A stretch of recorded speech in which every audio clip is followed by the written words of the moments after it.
lá, gente. O ano passou voando, mas as histórias que vivemos aqui ficarão para sempre nos nossos corações. De cara com elas, cada encontro foi um convite à escuta, ao acolhimento e à inspiração. E eu e a Vanessa, esse ano, tivemos a honra de receber mulheres maravilhosas, inspiradoras aqui no nosso programa. Mulheres fortes, sensíveis, determinadas, cheias de histórias que emocionaram, ensinaram e transformaram. Foram risos, lágrimas, superações, aprendizados, compartilhados de forma verdadeira entre nós. Conversas que tocaram o coração e mostraram a força feminina em todas as suas formas. Hoje é o dia de relembrar os melhores momentos do ano. E celebrar cada voz que teve coragem de sentar aqui e compartilhar sua trajetória com a gente. Prepare-se para reviver encontros marcantes. Histórias inesquecíveis e momentos que fizeram deste ano algo tão especial. Está no ar a retrospectiva do De Cara com Elas. Hoje nós temos mais uma convidada maravilhosa que tem muito aí a compartilhar. Quem, Vanessa? Uma mulher também incrível, sensível, que domina essa técnica. Ela é advogada, terapeuta e agora também consteladora. Recebam com muita alegria Cíntia Madeira. Aê! Bem-vinda! Bem-vinda! Eu sou a Cíntia, sou filha do Paulo e da Nívia e sou mãe da Bruna. Então, assim, já incluo aqui todo o meu sistema familiar, que é algo que a gente faz, né, nas constelações familiares, que é incluir. A constelação, ela é um recurso de inclusão, de reconciliação. E como é que chegou até ti a constelação familiar? Então, Tu que é uma advogada? Parece, né, que não tem a ver. Eu sou formada e advogo efetivamente há 31 anos. Nossa. E durante grande parte do meu trabalho, da minha carreira, sempre achei que o direito não combinava com mais nada, né?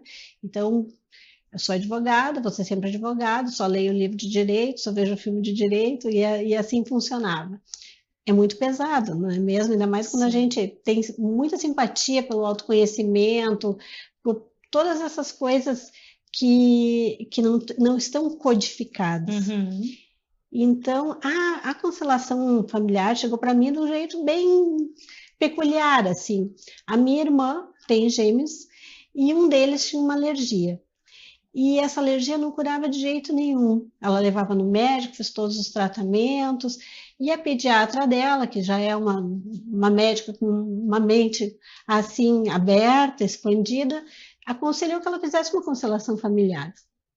E ela foi fazer a constelação. E aí viu várias coisas do nosso sistema familiar e fez inclusões, fez movimentos, coisas que a gente vai falar mais adiante ainda hoje. E a alergia do meu sobrinho, do meu afilhado, passou. Olha só. Então ela veio me contar isso e a gente não conhecia, não sabia nada sobre isso. Então ficou aí, não levei adiante. Em seguida veio a pandemia, né? E nós fomos passar um tempo na praia ali, as crianças estavam com aula online, e ali chegou para mim um livro. Minha terapeuta me deu um livro do Bert Hellinger, que é o criador, né, o pai, considerado o pai das constelações familiares. E um livro até relativamente complexo, os livros deles são complexos, normalmente a gente lê em grupos de estudo, com facilitação, mas eu levei aquele livro, eu li todo ele, fechei e abri de novo, porque fez muito sentido para mim. E aí eu virei a chata da constelação, andava atrás dela, olha isso, olha isso, olha isso, lia para ela. Quando eu voltei para Porto Alegre, eu falei lá com a minha terapeuta, eu quero fazer isso, quero saber mais disso, quero estudar isso. Então ela me indicou uma formação e eu fui fazer. Então assim começou. Aí me apaixonei pelo tema, nunca mais parei. Quando terminei a primeira formação, já fui para a segunda, para a terceira, e assim desde 2019. Buscando especialização. Olha que legal, Mas foi que legal, por isso que é interessante quando a gente conhece o por trás, né? O É. como que começou Como é que se descobriu nesse caminho, né? Porque quantas pessoas podem estar assistindo agora e acham que já escolheu uma profissão e vai ter que ficar para sempre naquela profissão, porque agora já fiz uma formação. Não, gente, sempre há tempo, não interessa. A gente sempre fala sobre isso. Não importa a idade, sempre há tempo de mudar. Com certeza. Mudar a profissão, mudar a vida. Se descobrir, porque às vezes a gente se descobre bem mais tarde do que aquela idade que nos é imposta escolher uma profissão. Que eu costumo dizer que é muito difícil uma pessoa com 17, 18, 19 anos saber realmente o que ela quer fazer a vida toda. Né? Então, no meio do caminho hoje que a gente tem tanto recurso para nós, no autoconhecimento e várias ferramentas para isso, tu descobrir, gente, mas isso faz sentido para mim, eu gostaria de ir atrás, eu gostaria de me formar ou gostaria de fazer só o curso, né? E o mais interessante também que é bom a gente frisar, como ela mesmo disse, a Cíntia é advogada e fez sentido para ela e foi recomendada a irmã, uma médica, né?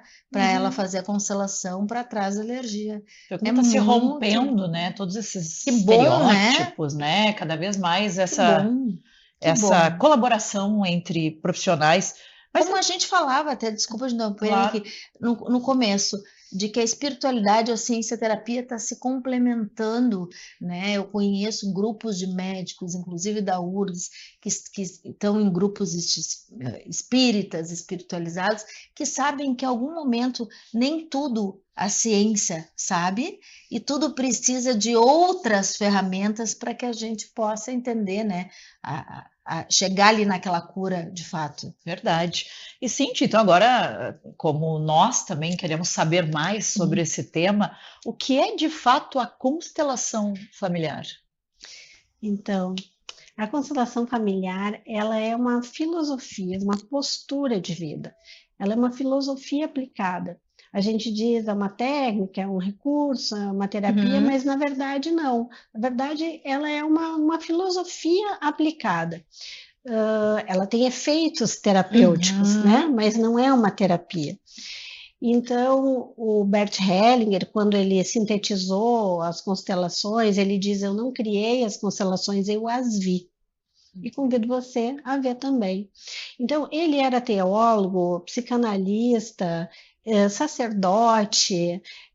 Dentro da constelação familiar tem muita coisa, filósofo, né? Tem muita coisa, tem análise transacional, scripts de vida, terapia primal, tudo isso passou pela vida do Bert antes das constelações.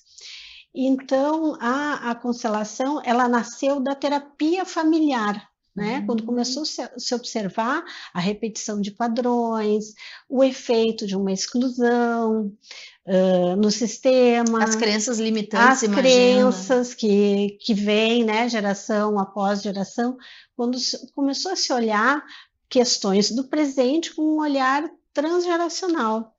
Né? Que não necessariamente é transgeracional. As questões, as nossas questões podem nascer nessa nossa vida, nessa nossa existência, mas essas que se repetem nas famílias, elas costumam ter uma origem mais atrás, numa geração mais atrás. Tu vê o quanto os antepassados, né, eles influenciam na nossa vida.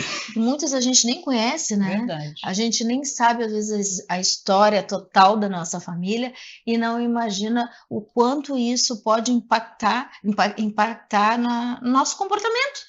Um comportamento que daqui a pouco veio lá de trás, que a gente nem tem referência. E, inclusive, eu queria te perguntar sobre isso, Cíntia.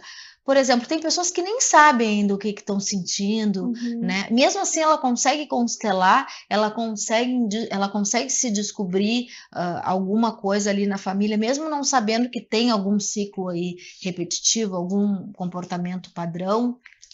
Sim, a constelação, quando a pessoa vem constelar, ela vai trazer um tema, uma queixa, uma questão, né? A gente não faz configuração especulativa, né? Eu tenho curiosidade, quero saber o que aconteceu lá atrás. Não, é uma questão, é algo que tu tem, que tu não consegue resolver, é um padrão que se repete, é o dinheiro que entra e não fica, é um sintoma, né? Então, essas são as coisas que trazem as pessoas para a constelação, para fazer, para assistir uma constelação. Hoje o assunto é sério, especialmente nós queremos falar com as mães que estão nos assistindo. Imagina o que é deixar seu filho em casa, como tantas vezes a gente deixa, né, genuinamente, e quando tu volta, naquela mesma noite, tu tem uma cena que vai mudar completamente a trajetória da tua vida. Não é, Nick? Pois é. E a história que você vai ouvir hoje, ela é difícil, ela é impactante, mas ela é mais do que necessária. E a gente gosta muito de trazer essas pautas, de dar voz para essas mulheres, para essas mães, porque essa história também revela a força de uma mãe que transforma a dor em luta, o que é fundamental. Né? Ter força, ter esperança. O caso do menino Andrei Goulart, de apenas 12 anos na época, foi em 2016 isso, Nick.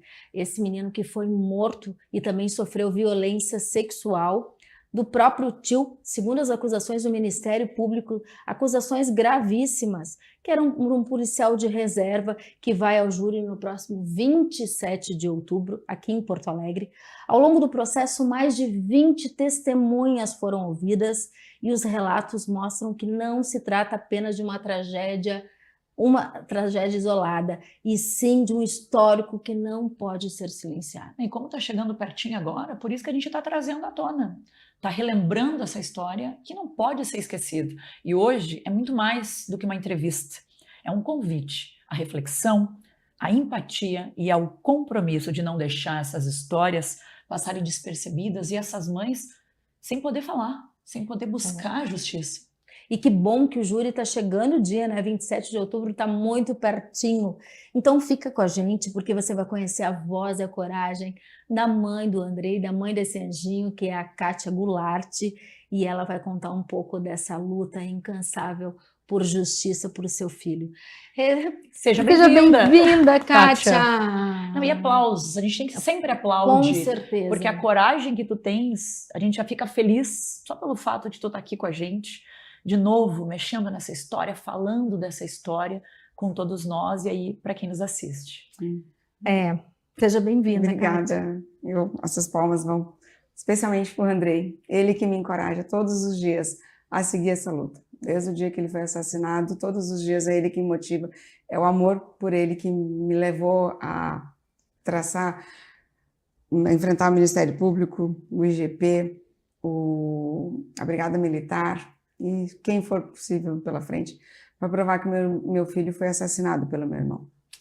A gente vai saber um pouco dessa história, mas assim, o que a gente queria te perguntar primeiro, assim, Kátia? Nós estávamos ali na abertura, hoje até com um pouco os risos, né? Porque realmente essa história mexe conosco e mexeu já, a gente já acompanhava essa história aí depois de 2016, que ela foi muito falada, até porque isso também acontece aqui no nosso estado, esse assassinato foi aqui em Porto Alegre, né? E a gente queria conhecer um pouquinho do Andrei, desse menino, desse anjinho de 12 anos. Quem era o Andrei, como é que ele era como filho, como ele era como aluno, como ele era como irmão, como ele era no seu dia a dia, Kátia? Falar do Andrei é muito fácil. Uma criança linda, alegre, feliz, de bem com a vida, personalidade forte, firme, convicto das coisas dele, sabia cozinhar, gremista, gostava de fazer chimarrão, tinha sonhos, né, como qualquer criança aos 12 anos, às vezes ele falava em futebol, às vezes ele estava muito tendencioso para o lado da culinária, porque estava uma fase em que ele gostava muito de fazer comida. Eu acho que o melhor chimarrão que eu sempre digo que eu tomei foi o dele. Ele com 11 anos já sabia fazer chimarrão. E é difícil uma criança gostar de chimarrão, e ele né? gostava de chimarrão, ele tinha cuia, tinha a térmica dele, a bomba, fazia o kitzinho dele, sentava lá, cruzava as perninhas dele, via o jornal, ele gostava muito de ver jornal também, tinha uns hábitos mais de adulto, assim, Sim. Mas ele não deixava de ser criança. Né, de querer brincar com os amiguinhos na quadra, de jogar videogame. As pessoas falam, tu era a mãe? Não, eu sou a mãe do Andrei. Eu vou ser a mãe do Andrei, até quando eu sair daqui eu vou ficar como sendo a mãe do Andrei. Mas a gente não tem como não ir para aquele dia fatídico, o dia que mudou totalmente a trajetória da tua vida, e imagino que foi um dia que tu quer esquecer, quer enterrar, mas ao mesmo tempo tu também fica muito preso nesse dia, né? a minha vida encerrou uma parte ali, né? E começou uma outra parte, da mãe que luta por justiça pelo filho. Eu não deixei de ser mãe do Andrei no dia 30 de novembro de 2016. Eu me tornei mãe do Andrei, que foi assassinado. Então, Sim. a minha busca por justiça nesses anos todos.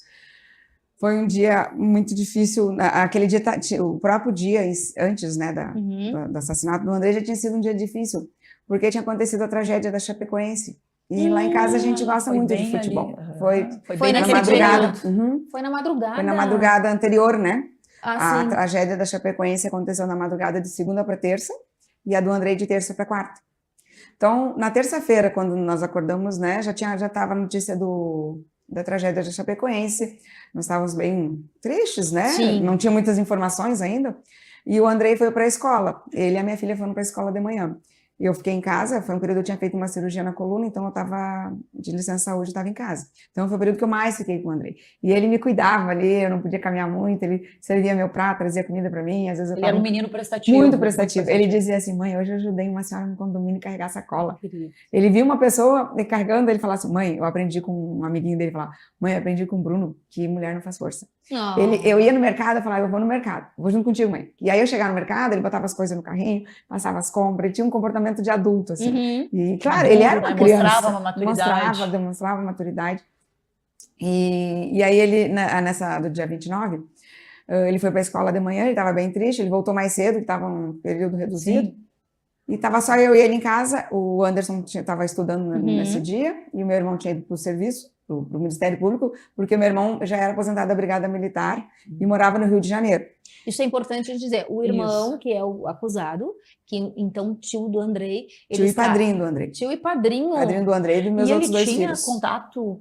Ele era próximo ao Andrei? Como é que foi? Ele tinha um convívio não tão próximo assim quanto o meu outro irmão que também morava no Rio. Mas ele morava no Rio, né? Por isso que ele não tinha esse contato próximo. Mas quando nós morávamos aqui em Porto Alegre, ele morava aqui em Porto Alegre, a gente se visitava, né? Era uma família normal, assim. Eu tinha minha família, ele tinha dele, as crianças brincavam junto, nunca teve problema. Ele também tem filhos? Ele tem 4 filhas.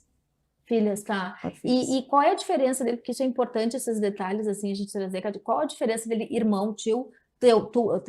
vocês dois. Entre vocês dois. Agora não é muito tempo de idade, mas acho que dá uns 5, 6 anos de diferença. Ele é mais velho que eu. Ele é mais velho. Ele é mais não velho. É muita diferença, não. Então. Nós somos entre 5 irmãos. Né? Nós tivemos um ótimo relacionamento. Meus pais são falecidos, os dois. Sim. E nessa altura de toda essa situação, eu até prefiro que eles não estejam aqui. Para não passarem por isso. A dor seria grande. Nossa. Então, mesmo eu amando muito meus pais, nesse momento, eu até prefiro que eles não passassem por isso, né? E aí ele estava na tua casa, então só para gente situar. Aí ele se aposentou pela Brigada e foi morar no Rio no Rio de Janeiro com a família dele. No início de novembro ele recebeu um convite para trabalhar no Ministério Público. Tá. Aí aqui em Porto Alegre. Aqui em Porto Alegre. Então meu irmão sempre foi da Brigada, mas sempre foi da parte da inteligência. Ele não usava farda, ao contrário, né? Era um serviço sigiloso que chama, né? Quem é da Brigada sabe, ele tem que ficar disfarçado, né? Não pode andar como né? brigadiano. Isso. E como a gente vem de família de brigadiano, meu pai era brigadiano, eu tenho um outro irmão que também se aposentou pela Brigada, e a gente convivia muito com brigadiano, a gente sabia disso, a gente sempre manteve isso aí, para nós não tinha problema nenhum, e a gente manter segredo não, sigilo, né? Sigilo, isso. Tá, e aí ele veio para Porto Alegre, me ligou antes, né, disse, Kátia, eu vou receber um convite para trabalhar no Ministério Público, eu posso passar uns dias na tua casa? Eu não vi problema nenhum em acolher, era meu irmão, né? A gente se criou junto, ele já era do meu núcleo familiar. Às vezes as pessoas falam, tu botou um estranho. Não, estranho é um marido. Isso é importante falar. Quem não faria a mesma coisa que tu, Kátia? É impossível. Porque o estranho é o marido, é a esposa, é o cunhado, o irmão, ele já era do meu núcleo familiar antes de eu nascer, inclusive. Exato. Eu não vi problema em acolher ele. O que eu fiz? Meu apartamento é pequeno. Eu disse, então faz assim, fica tu e os dois guris, né? O Andrei e o Anderson num quarto. E eu e a Andressa no outro. E tá tudo certo, né? A gente que é pobre, a gente se adapta às situações, né? Acolhe a família. É como eu disse, eu olhei ele com os meus olhos. Ele não, né? Ele viu o André e, de repente, uma presa para ele. Sim.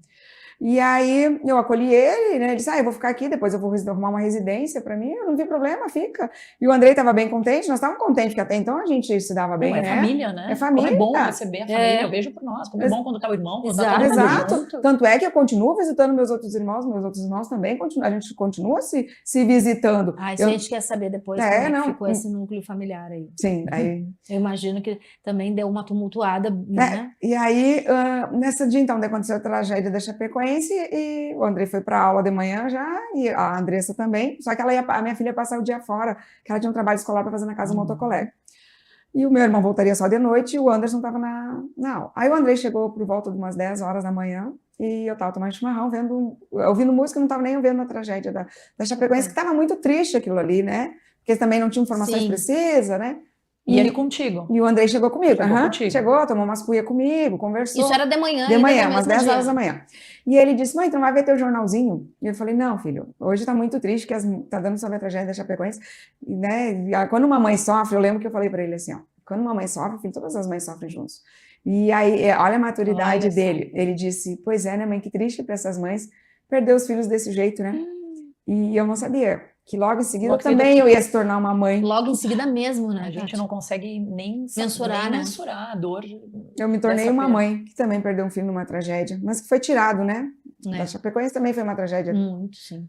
E aí, daí nós almoçamos juntos, ele ficou olhando, olhou um pouquinho de série ali, que ele queria ver TV, e almoçamos juntos, só nós dois, e fomos dormir. Ele não tinha o cochilinho, que nós tínhamos dormido tarde, na noite anterior, e eu sinto assim, foi o último sono que nós dormimos bem juntinho. Eu sinto, muitas vezes, quando eu tô com muita saudade dele, eu sinto assim, o corpinho dele junto comigo, né?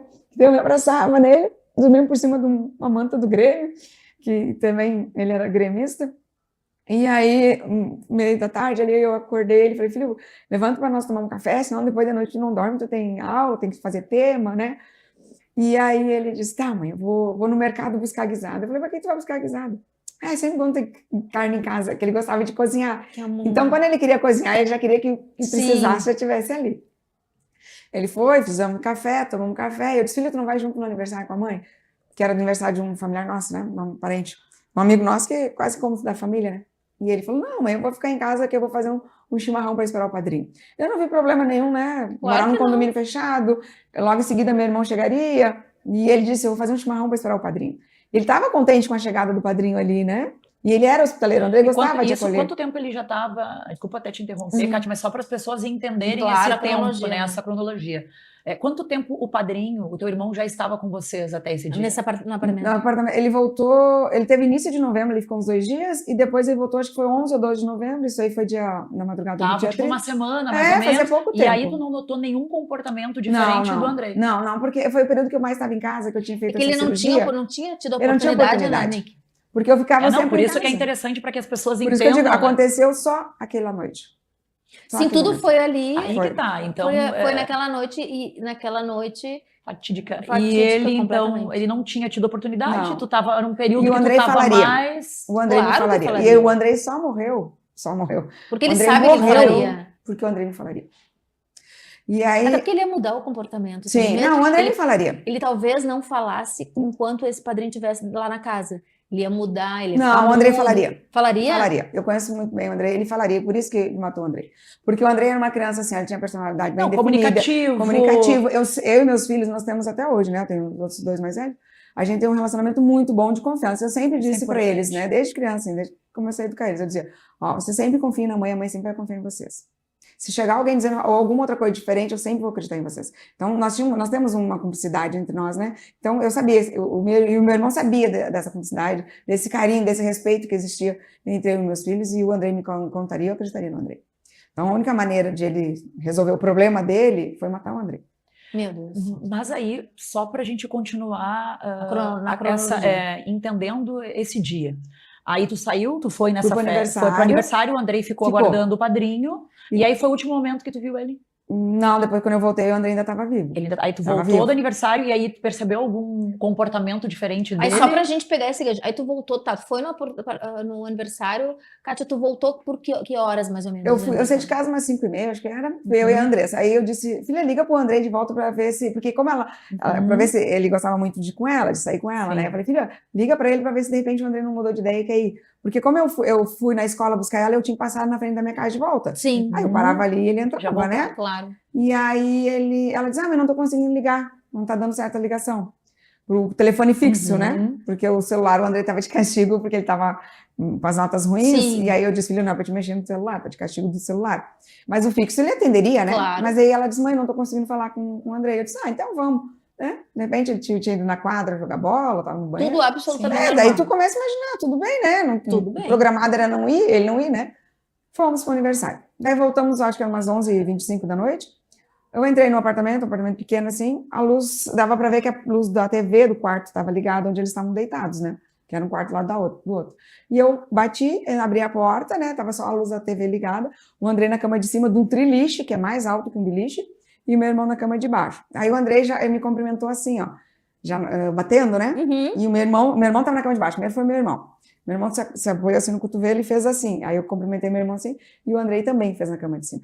E, claro, isso aí foi fatos que depois eu percebi. Porque Sempre o Andrei assim. era uma criança que, quando Ele eu já iria te receber receber com de uma abraço. forma Ele diferente. sempre falava assim, ó, dá um Chegou. abraço, tô com saudade, mãe, me conta como é que foi o aniversário. Né? Ele era não uma falou criança, nada, não. ele ficou quietinho. Depois eu vi que ele estava acuado. Ele tava quietinho assim, ele tapado com cobertor, e a TV tipo pra cá assim, ó.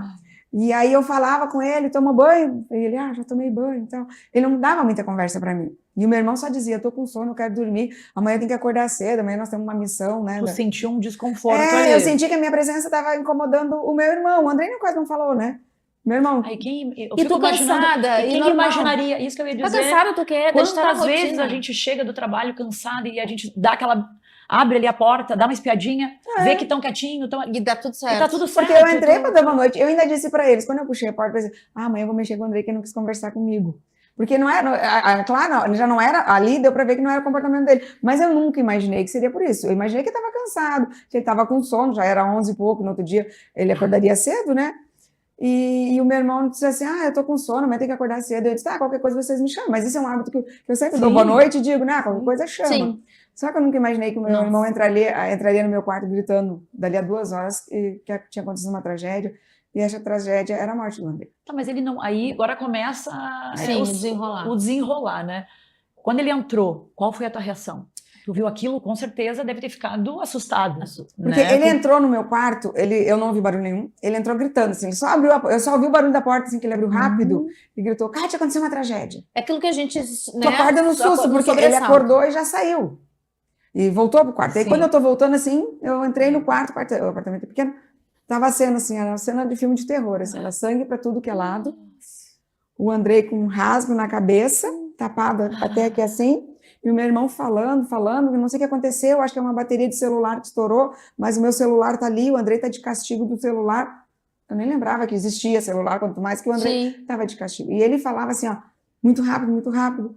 Aí minha filha estava junto, eu queria proteger, minha filha não queria que ela visse essa cena. Porque o Andrei, eu sabia que eu não tinha mais o que fazer. E eu queria entender, e as minhas pernas tremiam, assim, eu não conseguia entender o que era aquilo. Com certeza. É uma cena que tu te programa, né? Não tem? Não tem. E não aí, tem explicação, a dor eu fui destapar o Andrei assim, né? Porque estava tapado até aqui, ó. E meu irmão dizia assim, ó, Kátia, não mexe na cena não mexe no Andrei para não ter a cena do crime. Não mexe nele para não ter a cena do crime. Só que crime aquilo não fechava.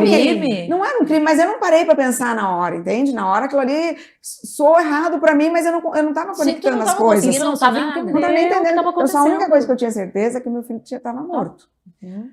E aí, quando eu destapei os pés do Andrei, ele gritou, minha arma tá aqui. Eu nem lembrava que tinha arma. E a arma era sob a responsabilidade dele. Uma arma funcional, é uma pistola .40, que ele identificou como o som de uma bateria de celular estourando. Eu não sei se alguém que está nos ouvindo já ouviu a bateria de celular estourando, se é parecido com o barulho de um tiro de uma pistola .40. E o meu irmão, sendo um profissional de 30 e poucos anos na Brigada Militar, onde nós morávamos ali perto do Presídio Central, que agora é cadeia pública, acho que é o nome. Mas antes era Presídio Central. Nós morávamos perto da linha de tiro. Então, nós ouvíamos tiro o tempo todo. Nós nos criamos ouvindo tiro. Nosso pai era brigadiano, né? Então, ali tinha uma linha de tiro onde os brigadianos treinavam a dar os tiros. Bem perto da casa do meu irmão, mais perto da casa do meu irmão do que da minha. Então, ele sempre ouviu o tiro. Sim. Mas ele disse que confundiu com o barulho de uma bateria de celular. Mesmo ele declarando que nunca ouviu uma bateria de celular estourando. Tá, e aí eu sentei na cama e aí eu estava tonta, nervosa, não sabia o que fazer, eu queria tirar minha filha dali. Nisso começou a chegar os colegas dele do Ministério Público, primeiro chegaram os colegas dele do Ministério Público. Ele tinha avisado essas pessoas, então. Ele Sim, avisou essas ele pessoas. avisou. Sim. Ele avisou. Daí chegaram primeiro, eu não liguei para ninguém nesse primeiro momento. Aí chegou o pessoal do Ministério Público, chegou o pessoal da Brigada Militar e depois o pessoal da perícia e a Polícia Civil, que daí eu não sei, porque eles usam tudo sim. camisa preta, eu não sei quem é. Sabia a farda, sabia que era da Brigada, e os colegas dele chegaram paisando. E aí começou a chegar um monte de gente e a gente não sabia o que fazer, não entendia muito, né? Eu queria proteger Imagina minha filha. olha essa situação, né? E aí começaram a Mãe. chegar as pessoas, né? Para nos ajudar. Até porque a ficha tua foi demorar pra cair, né, cara? Foi. Porque não tem Eu como, levei né? muito tempo para entender. Só que daí, num determinado momento, assim, eles estavam, os peritos, a polícia, sei lá, estavam dentro do apartamento, pediram para mim se retirar, o pessoal se retirar. Eu não sei quem ficou lá dentro. E eu estava Ele não ficou, ele saiu eu também. não sei, Tu não porque lembra? porque eu não fiquei, eu prestava Sim, atenção sim, na minha sim, filha sim. só, que a minha preocupação era com Claro. ela naquele momento. E o Anderson, teu filho mais Ele velho, chegou, não... ele estava trabalhando, ele veio de serviço. sim. Aí liberaram ele. Aí eu sabia que ele tinha mais amigos, mais pessoas que estavam acolhendo. A minha filha era muito, ela até hoje ela é mais quietinha, mais recolhida. Sim. E ela tinha 16 anos, veio o irmão que, como ela me Nossa, disse na hora, né? Mãe, eu perdi minhas duas pernas, mãe, eu não sei o que eu fazer de mim. Tadinha. E eu não sabia o que fazer, porque eu não tinha o que falar para ela, né? Porque, que confortasse, porque nem eu estava conseguindo imaginar o que ia ser da minha vida ali sem o Andrei. Não, até tu entendeu todo, a tua cabeça processar isso e a dor Porque e a menos perda de do 2 filho. horas meu filho estava vivo.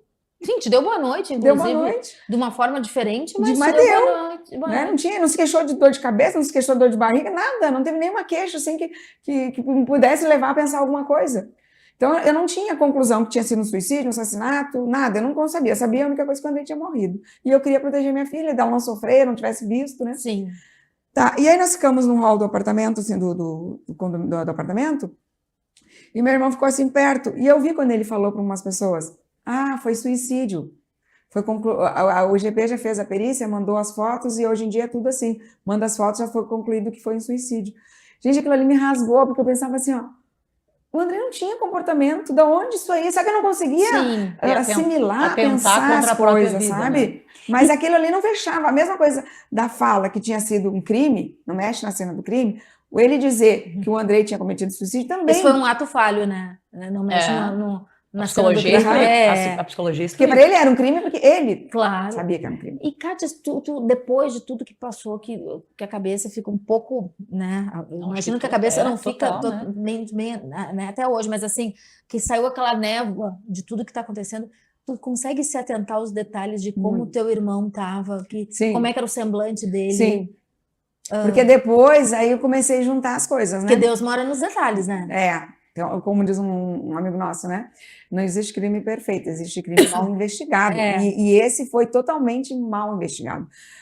E eu não acredito que seja por falta de capacidade profissional, eu acredito muito por corporativismo, porque as pessoas que viram o tiro, né? Um rasgo na cabeça e um furo pequeno, então se deduz, né? Que a bala entra pela frente. Quem comete suicídio não comete um suicídio por trás. E a pessoa, e quem é perito, isso é super A arma estava nas mãos do Andrei. Isso faz parte da... A arma estava nas mãos do Andrei. Isso é fácil de colocar, né? Não, mas nós aqui leiga, a gente imagina. Mas aí, exatamente, né? Nós, apesar de hoje em dia eu tenho muito mais conhecimento, na época não tinha nada. Uma pistola .40, ela dá o tal do coice, corte, acho que é alguma coisa assim que eles falam, né? Então a arma não poderia estar nas mãos do Andrei. O Andrei segurava o cano. O Andrei não poderia nem estar segurando esse cano. Essa arma tinha que estar em qualquer lugar, menos perto do corpo do Andrei. Aí é os detalhes que tu começou a montar a história. Fazer essa montagem. Porque aí foi tratado como... Não sabia o que era, né? Só que o Andrei faleceu. E o meu irmão ficava o tempo todo insinuando que falando ele insinuando que era suicídio, esse atentado à própria vida, que tinha atentado contra a própria vida. Sim, até porque estava só ele estava criando provas, ele não queria criar provas contra ele. Então ele queria responsabilizar o próprio Andrei. Claro. E aí as coisas foram indo, nós fomos, isso aí foi dia 30 de novembro, nós fomos para casa do meu outro irmão do bem, que eu digo, né, porque os nomes são parecidos. E aqui de Porto Alegre? Não, ele morava no Rio de Janeiro também. Eu gosto de dizer o irmão do bem para não misturar, como os nomes são parecidos, para as pessoas terem bem noção da diferença. Porque esse meu irmão do bem, sim, a gente é super amigos, a gente sempre foi muito próximo um do outro. O Andrei passava as férias de final de ano na casa dele. O Andrei estava organizando viajar para casa desse meu irmão do bem, que também é padrinho do Anderson e da Andressa e do Andrei. Tá, aí o meu irmão, como morava no Rio de Janeiro, ele foi passar as festas o Natal conosco lá na casa desse meu irmão do bem. E nós estava tudo em luto, e aquilo, eu tentando proteger o Anderson e a Andressa, o outro irmão protegendo as filhas dele, a gente tentando não fazer eles sofrimento se torna maior. E acredito eu que mídia, todo mundo... Não, até naquele então momento, não, porque nada. o meu próprio irmão, na noite, quando ele faleceu, ele chegou e disse assim pra mim, Kátia, se alguém, ó, ele falou bem assim, se alguém da imprensa te procurar, vamos pedir para não divulgar, Então, para preservar o Andrei. Pensou em tudo. Ele já pensou isso, para preservar o Andrei. A Natália Knack, que com certeza vocês já devem ter ouvido falar ou vão se identificar, vão conhecer o rostinho dela, porque a história dela aí passou o Brasil inteiro, todo mundo acabou Sabendo de alguma forma, porque as redes sociais são essa ferramenta tão potente que levam também com uma forma tão ágil, tão veloz a informação. Mas, gente, e a Natália hoje vai falar pra gente quem é a Natália mesmo, né? É que a gente quer saber, né? A gente quer conhecer, que o nosso programa é assim, a gente quer conhecer a mulher além da pauta. E tem tanta gente falando nela, tanta gente falando na história que ela viveu. E a gente sabe que é dolorido, né? Como mulheres, a gente sabe o como é dolorido. Mas a Natália escolheu contar essa história com voz própria, longe dos julgamentos e mais perto de quem ela realmente é. E se você acha que é só mais uma história de internet aí que viralizou, fica com a gente, porque por trás desse vídeo aí que rodou todo o Brasil, tem uma mulher de verdade, ferida, mas em reconstrução.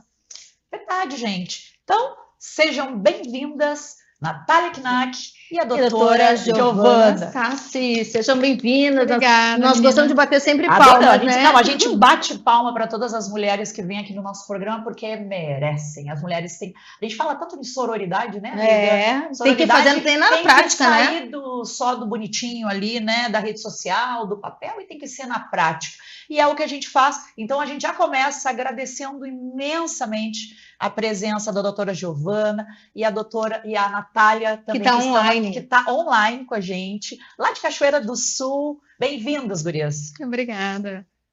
Que bom, doutora, te ter aqui, né? Que bom essa voz feminina, Natália. Nós vamos, para a gente não tumultuar, a gente vai falando com as duas assim ao mesmo tempo, e vocês podem falar conosco assim na questão de nos cortar a qualquer momento, para que o nosso papo consiga se fluir aí da melhor forma. Então, Natália, está nos ouvindo bem aí? Oi, sim.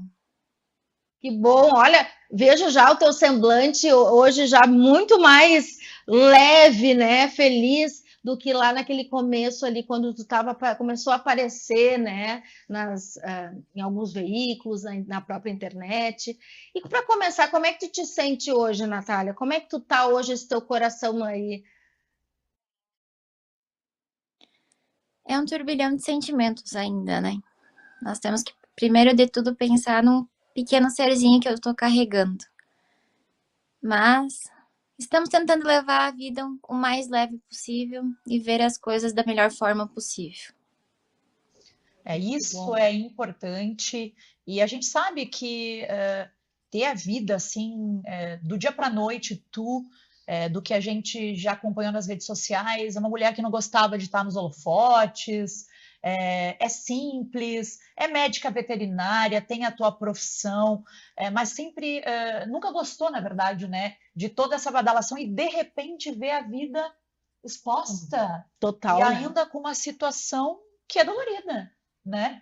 Conta para nós um pouquinho mais sobre a tua história, né, até tu chegar nesse momento tão fatídico, tão triste, traumático de uma certa forma, que nós nos sentimos fragilizadas, todas nós, em ouvir a tua história, mas ao mesmo tempo todas aqui estamos te acolhendo, te recebemos de braços abertos com a tua história, que a gente sabe que a tua dor é a nossa dor também.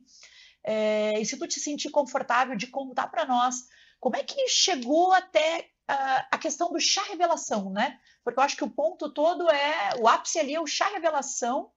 O que as pessoas queriam saber, era um chá mesmo, Natália, de revelação? Não, tu criou realmente aquela situação porque tu, né? Enfim, o que era um chá ou não era? Conta para nós, assim, como é que foi esse começo aí de tudo? Para contextualizar tudo, sim, eu estou grávida, então, completando minhas 14 semanas. E sim, era para revelar o sexo do bebê. Tava tudo certo para revelar o sexo do bebê. Mas no meio de toda essa organização do chá, então que me veio as outras revelações também. E eu sabia que contando só para ele, eu seria taxada de louca. E sairia de lá com uma mal, com uma ruim, que tirou o filho dele. E eu disse, não, eu preciso que todo mundo saiba o que está acontecendo comigo e o que ele está fazendo comigo.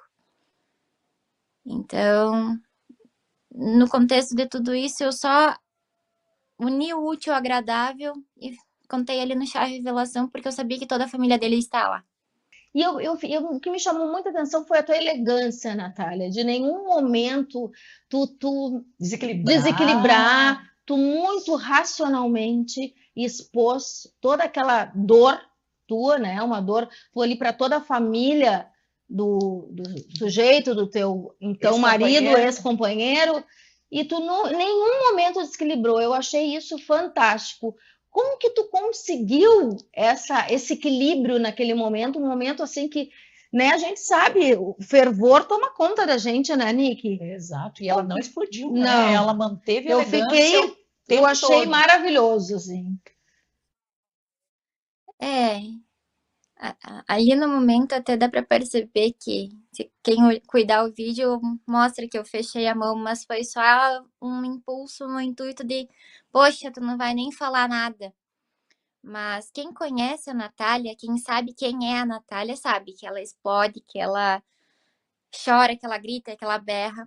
Só que aquele momento ali eu sabia que se eu explodisse de qualquer forma, não estaria saindo do meu propósito, que ali era só apenas falar, porque eu precisava falar, expor para eles a minha dor, porque tudo que eu li falava da dor dele, do sentimento dele, e nunca em nenhum momento as pessoas perguntaram para ele como eu estava, se eu realmente era aquilo tudo.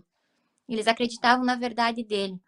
Então, ali eu só queria mostrar quem era a Natália e o que a Natália estava passando. Então, e eu só precisava, que nem eu sempre digo, falar. Então, não foi uma tranquilidade, não foi uma frieza, foi só apenas uma pessoa querendo falar tudo o que ela precisava.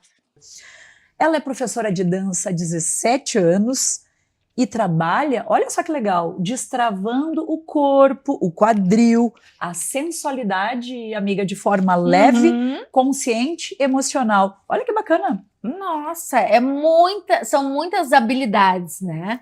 E ela vai trazer para a gente justamente essa questão de que a gente pode se descobrir através do corpo. E é através desse autoconhecimento que a gente pode gerar o nosso prazer, gerar o nosso tesão. Então a gente vai conhecer essa mulher maravilhosa, sexóloga. Mais uma mulher maravilhosa. Mais uma sexóloga, professora de dança, mais de 17 anos. Ela tem o curso Doce Veneno, que, olha, ensina como dança, ensina a respiração, o despertar do Kundalini, que a gente vai descobrir também o que é, e o desbloqueio emocional. Um processo que devolve fluidez, magnetismo, adorei, e a gente se encontrar com essa força feminina, com essa energia que nós temos. Seja bem-vinda, Jaqueline Rosa! Muito obrigada pelo espaço de fala. Que as mulheres que estão vendo esse programa consigam absorver, nem que seja 1% para levar para suas vidas, que isso é importante. Quando a gente se cura, a gente cura a nossa sexualidade. E tudo na nossa vida flui. Inclusive, a gente se tornar mais magnética, mais sensual, mais linda, que nem essas duas ricas maravilhosas. Olha! Adoramos essa coisa do magnetismo. Igual, né? A recíproca é verdadeira. E a gente quer aprender muito sobre essa questão, porque o que me chamou a atenção, e nós estávamos falando, Nick, que tu trazes essa questão, não é... Quando a gente fala de sexo, a gente já associa a questão de performar. Performance, né? Tá muito associada a isso. A dica melhor de como que eu vou dar mais prazer ou como eu vou receber mais prazer. E não é só isso. A Jaque fala de uma questão muito mais ampla, o quanto o sexo, a sexualidade, ela desperta várias frentes aí na vida da gente, e principalmente ela fala nessa questão de processo de cura. A gente quer entender um pouco sobre isso, Jaque. Sim. A sexualidade que eu lido, eu sou terapeuta tântrica também. Isso é legal. E trabalho, então, com a via psicológica e com a via energética. Dentro dessas duas vias, a gente entende que a energia sexual, que é o sexo, mas não é só o sexo, é uma energia manifestadora dos nossos desejos. Seja o desejo sexual, no caso de fato, o sexo, a ação sexo, quanto também o desejo de manifestar um relacionamento melhor, manifestar um relacionamento comigo melhor, uma casa, um carro, seja lá o que for, manifestação. Porque segundo a via psicanalista, a gente nasce já com o desejo de vida e o desejo de morte. Né? A gente já sabe essas duas finitudes no nosso interno. E a partir dessas duas finitudes, a gente tem tanto o desejo para então o conhecimento quanto para a ação. Se a gente não tem o conhecimento, como é que a gente vai ter a ação? A manifestação. Como, se eu não tiver o desejo, como é que aquilo eu vou atrair, vou magnetizar? E o magnetismo, a gente não está falando só do magnetismo sensual, aquele que é performático. Até porque quando eu acho que é performático demais, não é natural, isso acaba trazendo muitos problemas para a mulher. Problemas como validação, expectativa, entre outras coisas que daí são carências emocionais. Mas quando o magnetismo eu me abro para receber... Olha, de novo a gente ouvindo isso. Olha aí, ó. Quando eu me abro para receber, as coisas vêm até mim. E elas vêm, tudo que você quiser na sua vida pode acontecer. Não, isso a gente acredita muito aqui. A gente fala muito sobre isso, né, Vanessa? Inclusive falamos hoje. Falamos hoje, verdade. Vias amorosas, financeiras e o restante mais. Então essa energia do sexo, a gente sabe, assim, a gente imagina, a gente não tem, né, esse estudo que a Jaque, que é uma energia poderosa, né? Então tu está dizendo isso, que a energia sexual, ela também pode manifestar outras questões, porque ela está associada ao desejo, né? Até quando a gente quer fazer alguma coisa profissional, a gente precisa ter esse desejo ardente, né? Porque às vezes a gente diz que quer, mas a gente não quer muito, né? A gente não quer tanto assim. E quando a gente manifesta esse desejo ardente, a gente faz ação e a gente pode colocar essa energia sexual, vamos ver se a gente está certa aqui no pensamento, ela pode ser uma ferramenta para fazer com que a gente chegue ao objetivo. É isso, mais ou menos? Exatamente. Tanto que isso pode ser por várias vias, seja via comum, estudo, então, né, que sempre vai vir, e também quando a gente manifesta a nossa energia sexual através do sexo, que tem como fazer isso através do sexo. Não o sexo em si, que eu digo sexo para que vocês compreendam melhor, Sim. mas através do prazer. O prazer corporal, a gente entra em êxtase. Quando a gente entra em êxtase, a nossa Kundalini, que depois eu posso explicar, ela sobe, fazendo uma ligação com o nosso eu superior também, que a gente fala que o universo nos escuta, né? Quando a gente está em momento de êxtase, em momento de prazer, a gente manifesta melhor. E isso pode ser também através do sexo. Só que o que acontece? Por que a gente faz sexo geralmente? Para ter prazer. Não? Você que é uma pessoa evoluída. Mas a maioria dos casos faz o quê? Porque às vezes o marido precisa de sexo, às vezes ela tá carente, mas por não necessidade, entende que tá carente. por algum tipo de necessidade. Exatamente.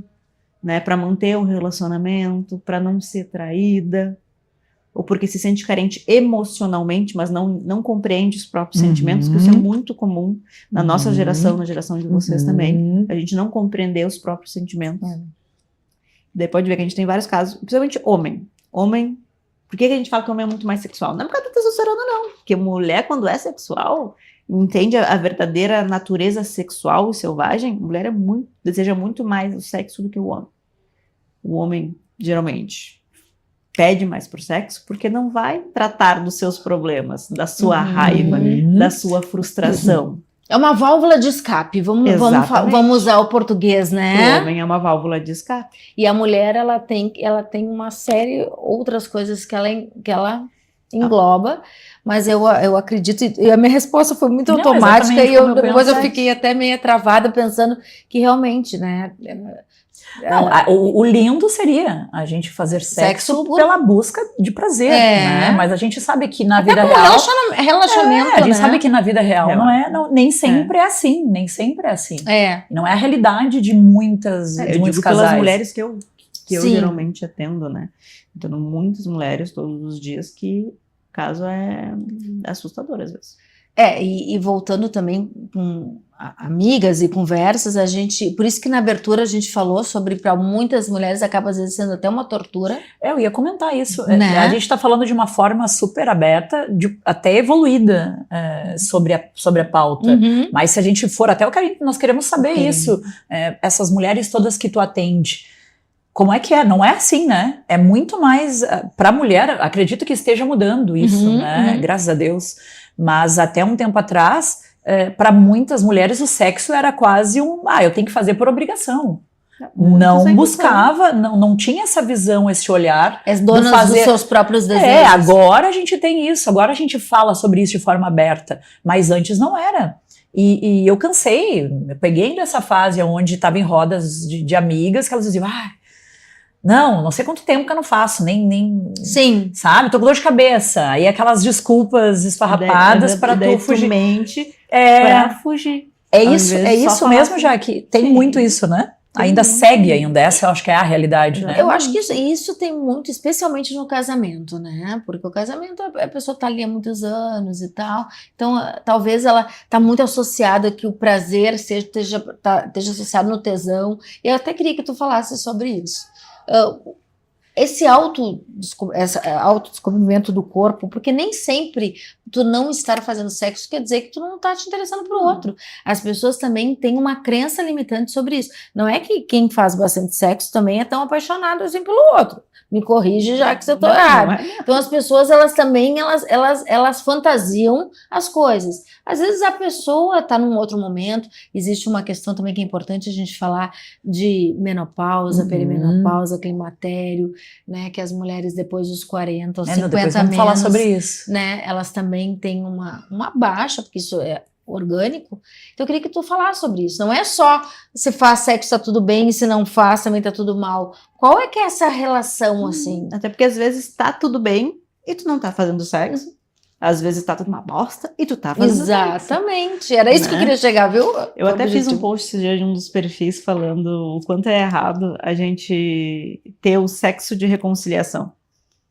Porque daí o teu cérebro vai entender o padrão de como ele sente prazer após uma briga. Olha só. Olha. E ele vai estar sempre buscando a briga para ter o prazer. A recompensa. Que nem a criança no chocolate. É a questão da recompensa, né? Exatamente. O quanto é errado esse sistema que a gente vai, eu vou fazer um sexo de reconciliação. Não.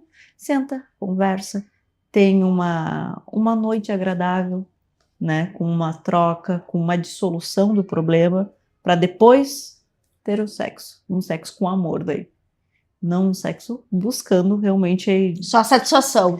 Tem isso então, Jaque? Dá pra gente programar a nossa cabeça, o nosso cérebro para a busca do prazer? Nosso cérebro é inteiro programado para a busca de prazer. Ele foge da dor.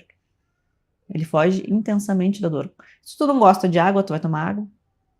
Não. Tu tem que criar mecanismos para que aquilo E sexo é a mesma coisa. Sexo é a mesma coisa. Por que uma mulher às vezes não gosta de sexo? Porque lá na infância foi ensinado ou aconteceu alguma coisa no qual ela não lembra, e programações também de ancestrais, que isso a gente fala bastante dentro das minhas terapias, no qual fizeram com que ela não conhecesse a sexualidade dela em relação ao prazer, que ela não ligasse o corpo, não tivesse essa ligação neural, corpo-prazer.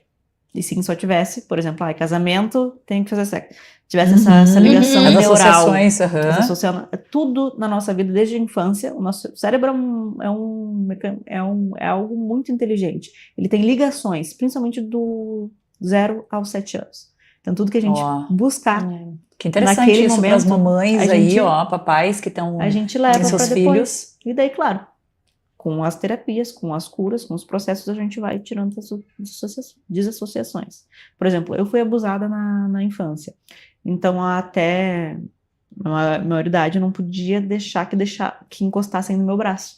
E tu lembravas ou tu foi lembrar isso com terapia? Porque às vezes a pessoa abusada, ela nem lembra, isso tá no inconsciente, né? Eu lembrava, mas mesmo com a lembrança, eu não conseguia desassociar. O meu cérebro não conseguia fazer a quebra da sinapse. Em relação ao meu corpo, mesma coisa acontece que muita mulher é, às vezes, observada, olhada, né? tem aquele medo da infância. Uhum. A mãe, inclusive, né, por proteção, nunca é por raiva, nunca é por desgosto. Nossos pais sempre fazem tudo por amor, mesmo que errem em alguns âmbitos, né, maiores, acabam, cuidado, que vão te olhar, cuidado, não pode fazer isso, não pode fazer aquilo.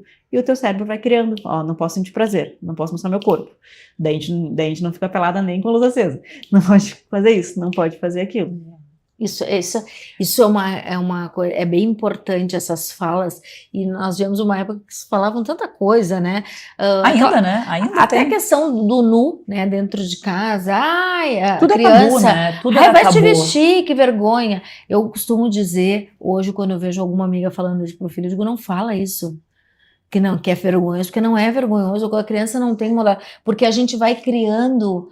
A gente E já vai aquilo vai criando, botando as coisas, criando né? essas barreiras, na verdade, né? Por isso que eu fiz um comentário ali para pais e mamães que tenham filhos, né? Claro, até 7 anos, porque muitas vezes a gente não se dá conta desse detalhe importante, do quanto o nosso cérebro é programado até os 7 anos. Gente, um beijo, bom restinho de domingo aí para vocês. Façam sexo então, né? Vamos ver os ensinamentos da Jaque. Aproveita o restinho de domingo aí para Boa curtir pedida. esses momentos. Beijo, até o próximo episódio do nosso Até De lá. Cara com Elas. Obrigada, Jaque. Obrigada, meninas.